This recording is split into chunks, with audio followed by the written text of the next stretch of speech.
Hush is one of the best episodes of Buffy the Vampire Slayer. It has everything great about the show, including a memorable monster, good comedy, a focus on character interactions, and storyline progress. In many ways, it's the perfect episode, in that it gets basically nothing wrong. The Gentlemen, despite being one-off monsters, are one of the most iconic villains, and their presence dominates the episode. The inspirations for the design came from a few places. The first is, of course, fairy tales. They resemble ogres or demons that would appear in Grimm's original versions, and taking hearts is a very classical goal.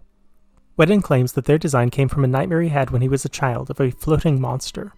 When it came to making the monster, inspiration was taken from Hellraiser, Nosferatu, Mr. Burns, and Xenomorphs. Alien also had another reference, its tagline, "In space, no one can hear you scream." In addition, the gentlemen's outfits were inspired by Victorian England. They represented the upper class or patriarchy, with their straitjacket-wearing minions representing the lower class, those tossed in asylums or forced into labor. One of the more unique aspects about the Gentlemen is how each has a slightly unique design, with more square features or a more stretched face.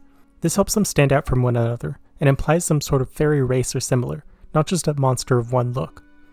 They're portrayed by Doug Jones, Camden Toy, Don W. Lewis, and Charles Brumble, all of whom were professional mimes, which helped add to the physicality of their silent performances. Where the episode really excels is something that very few others do: scope.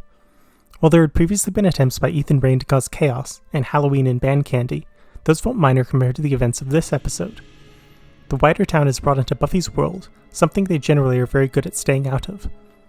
Here, however, everyone has been quieted, and there are a wide range of responses. Stores are closed, but liquor stores are open. A priest stands at the head of a congregation, although everyone is forced to silently read along. There is a scalper, offering portable whiteboards at outrageous prices. Sociologist George Herbert Mead said the community consists of institutions like religion, economics, and language. When one of those fails or disappears, it's inevitable that the others will grow in to fill its place. There are more negative ideas that can take root, however, and a number are featured in this episode. Some people are shown to embrace despair, simply sitting on the ground or weeping. There are fights and other violence, although both Buffy and Riley step in to prevent outright chaos. All of this is ignoring the actual Gentlemen. It's merely a prelude to their arrival. There's a lot of good thematic work in the responses to them. At first, people band together, attempting to still meet and gather. A tired college student opens his dorm room in the middle of the night, assuming he can help in some way. This lets the Gentlemen in, who literally cut out his heart. The next night, when Tara is fleeing from them, frantically knocking on doors, people refuse to let her in, or offer help. Ultimately, Willow is there, but the masses are simply too scared. The Gentlemen in many ways represent evil at a societal level. In general, the institutions have never been on the side of the good guys in Buffy. The school principal, the police, the Watchers Council, the mayor, they all should have been in a position to help people, but pursued their own selfish needs instead. In Hush, the newscaster offers that the mass silence is caused by laryngitis, yet another cover-up. In the end, the evil of the Gentlemen can only be defeated by an individual's voice, in this case the scream of a warrior, someone who has fought their whole life to defeat evil and save the little guys. Bending that message to a political one, it can be seen as putting forward the power of an individual to make change and calling on the collective people to make a difference. The episode begins with a combination of classic scenes, a classroom with relevant discussion, and a dream sequence. After a brief introduction, Buffy and Riley are forced to kiss in front of the whole class. This is also their first kiss in the show, which shows how early on in their relationship that they are. Riley comments that kissing will make the sun go down, which is obviously a reference to her past relationship with Angel. This segues directly into a Nightmare on Elm Street inspired dream sequence, with a little girl chanting a nursery rhyme. It ends with a jump scare of the Gentleman, although we won't get a good shot of him until quite a bit later. Hush was written as a sort of challenge by Joss Whedon, who believed he was degenerating, with the show becoming very samey. Similar shots, story outlines, and dialogue. It was also an attempt to answer critics who said the dialogue was one of, if not the only element of Buffy that was good. The idea of doing an episode where everyone lost their voice was appealing because of this. The theme he was aiming for was that when people stop talking, they start communicating, and that language got in the way. After class is over, Buffy and Riley have a discussion about what they're doing over Christmas break. This results in them both lying to each other in order to keep their secret lives separate from their romantic. The theme of communication is repeated, something that occurs frequently throughout the show, and especially in this episode. It's very good with setup and to payoff, with most events that occur in the first act having some reaction in the third. The next scene features two relatively frayed relationships, with Spike and Giles and Anya and Xander. They both talk about difficulties they're having with communication, although Anya is certainly more blunt about it, saying that all Xander cares about is loss of orgasms. Xander is having issues with communicating his feelings about Anya, unable to express himself emotionally, whereas Anya is too verbal, saying private things in the public setting of Giles' apartment. Willow has moved on from her grief over Oz and has tried getting into a local Wicca group. Unfortunately for her, they're not actual witches, but just hippie types. They talk a lot about energy and shrines, but are ultimately twisting the words to fit their own ideas, which again plays into the theme of language. One of the girls also dismisses Willow's ideas completely, but adds no offense at the end to make it all okay, again exploring how words can be completely different from the intention. Tara is introduced in this scene as a very shy person learning to stand up for herself. In many ways, she took on the role that Willow previously had, as Willow has now become self-confident, and at ease with herself and her magical gifts. Tara acts as a damsel in distress, discovering her own power with the help of Willow. There are then parallel scenes with Buffy and Riley complaining to their respective best friends about being unable to tell the truth. Again, the thematic component rings strongly. The scene also ends with Riley using a voice command on the elevator, which will become relevant very soon. It's maybe 5 seconds, and no real attention is called to it, but it makes later problems feel more earned. Xander is forced to care for Spike while Giles has company, and their scene again continues these themes, with Spike adopting a mocking, sing-song version of Anya taunting Xander. The gentlemen then show up during the first night in a clock tower. It's a very solid villain lair, or terrible place, representing all that is bad and evil. The use of a clock is associated with time, but also death, as it reminds us that we only have a certain amount of hours in the day, and days in a life. The constant ticking is a sort of mocking laughter. Combined with the gentleman's final goal, to get 7 hearts, it acts as a sort of countdown. The first moments after the voices have been stolen is incredibly mundane, but it's also something rarely shown. Buffy gets up, goes to the bathroom, and brushes her teeth. The whole time there's no music, and the only sound is the Foley effects. As she gets back to her room, a girl runs past crying, but that's a fairly standard college experience. Only after Buffy tries to talk to Willow does the music kick in. Incidentally, the music in the episode is incredibly well done, and becomes instrumental in the episode after this point. The initial reactions are treated very comically. Xander blames Spike with exaggerated hand movements. Even the panic from characters feels cartoonish, and overly emphasized. Xander then decides to call Buffy and Willow, but of course neither character can talk. It's interesting how different this scene would be in another 10 years with texting and instant messaging, but in 2000, those were far from mainstream. There are perspectives from a number of different characters, including Riley in the Initiative House. This is another comedic moment, as they try to descend on the secret elevator, but without the voice command it deploys countermeasures. When they finally arrive, their leader points to the "use the stairs" and an emergency sign. It's also interesting that there are still some voices in Sunnydale, as the robotic voice of the elevator and a text-to-speech program are used, but because they're the only sources, it feels off. One of the most effective scenes at conveying the panic that people are feeling is when Tara heads down to a common room and the students are just milling about. They aren't rushing to class or trying to communicate, but they're still gathered in small groups, trying to stay safe in a population. The next scene takes a more societal look at this situation, depicting the various different reactions. It's impressive how many extras they had and how big the sets are. It feels like it's affecting everyone in the whole town. The group then watches a news broadcast that pins the whole thing on laryngitis, because magic doesn't exist despite all evidence to the contrary. Again, it's a robotic voice, something coming from technology. It also plays into the idea that the authorities are not only being unhelpful by denying the reality of the situation, but by quarantining the town, they're effectively shutting them off from help. There are parallels between the Scoobies and the Initiative, with both the old and the new wanting to have a presence in town to keep order.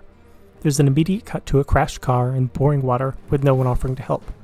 Riley, however, is out in the community, breaking up fights, and after Buffy embraces him, they kiss for real, something they had both been blathering around in their previous interactions. Again, the theme of communication without language are present and key.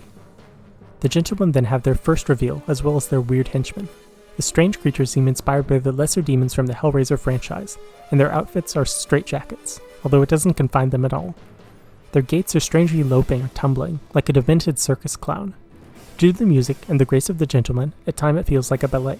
As for the main men themselves, it's hard to overstate how effective their appearance is. From their skeletal limbs, bald heads, and the way they float across the ground, it falls right into the uncanny valley, sending a single message to our brains. Run. One of the creepier things about them is their smiles. While they drift through the town, they carefully select where they're actually going, but in a way that seems utterly alien. They aren't searching for a specific door or a vulnerable person. Instead, they operate on some unknowable logic. Most monsters in Buffy are very bust down the door, fight and kill until they're stopped. The gentlemen are, as their name suggests, polite. They communicate to each other with small gestures, and when they finally find an appropriate victim, they softly knock on the door. This kill feels like it's another reference to A Nightmare on Elm Street, as the kid who opens the door with his shirt open is similar in appearance to the protagonist of the second film in that franchise.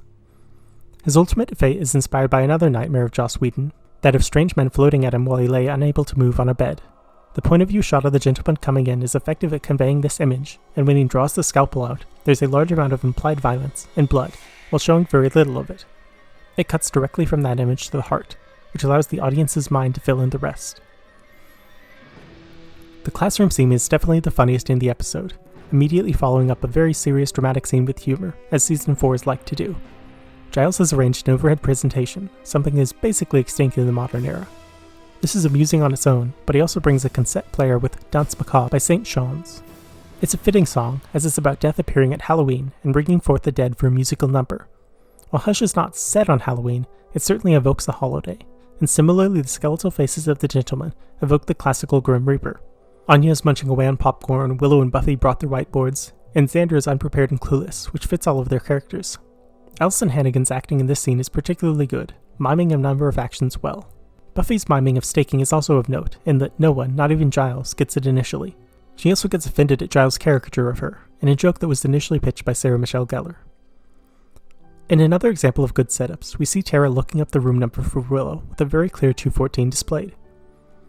Funnily enough, Spike used the same technique only a few episodes previously, although his intentions were slightly less noble. Tara offers the archetype of the young girl traveling through the woods, even stumbling just before the gentlemen reach her. She runs through the halls knocking on doors, but no one opens them, as they're too afraid, continuing the earlier themes. She begins to bang on a door, but a careful viewer will note it's 219, and one of the gentlemen opens it up, holding a juicy human heart. Willow finally comes out of her room to the noise and bumps into Tara before they both flee. In some parallel action, Riley and Buffy end up investigating the clock tower at about the same time, and both have to fight off some minions. Then they finally collide, and in a John Woo-inspired moment they level their weapons at each other, have a stare down, then turn around and continue fighting the bad guys. Interestingly, the big action set piece is broken up with a brief scene at Giles' apartment, where through a misunderstanding it seems like Spike is fed on Anya, and Xander is able to come in and save the day. This is the conclusion to their small arc from the beginning of the episode, where he demonstrates his care for her with violence. Anya responds with a gesture that had almost had to be cut from the show, and they live happily ever after.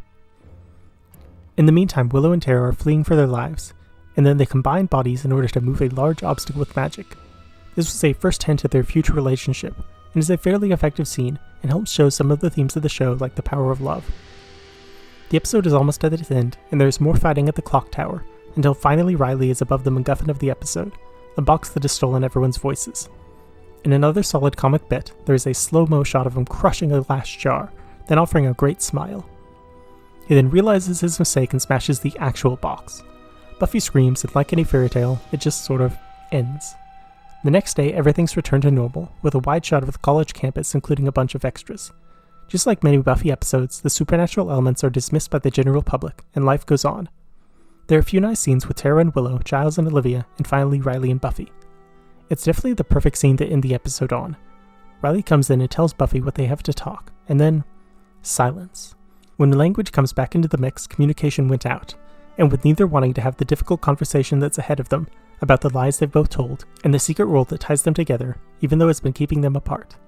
The next episode begins exactly where this one ends, but for now there's no resolution. Hush is an incredible episode of television that managed to convey some relatively heavy themes in a way that still fit the Buffy world, and is a great mix of horror, comedy, and drama. Despite being a one-off villain, good progress was made on multiple characters, including the introduction of Tara, who will go on to be a member of the main cast. The Gentlemen have become one of the most iconic villains of genre TV, and certainly created their own brand of nightmares. Overall, it's just about perfect. I hope you've enjoyed this review. Let me know what you think about this episode, and thank you for watching.